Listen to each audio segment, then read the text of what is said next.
Ég hef bara varla séð eins mikla smekkleysu ever. Eins og þetta eru sætar stelpur og örugglega hæfileikar. Þá markasetningin algjört flopp. Akkurat svona lætur mann gubba upp í sig. Viðbjóður. Haha. Já, það alveg vandræðalegt að kalla sig Íslending stundum. Úff, stelpur. Early retirement á vel við hér.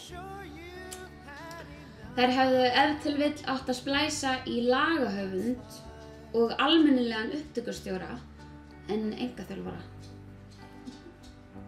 Þetta bara alveg hræðilegt. Ég bara ekki viss að grey eyrun mín nái sér nokkuð tímann. Þetta alveg hryllingur. Svo virkilega slæmt og allt þetta neikvæða. Þær eru svo glataðar þessar elskur. Hvað getur maður sagt? Talentlaust píkupopp.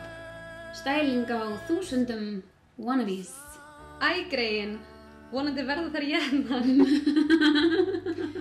Fletti maður Charlies upp á YouTube fær maður flest hit á klámmyndi drottningar Charlie Sheens.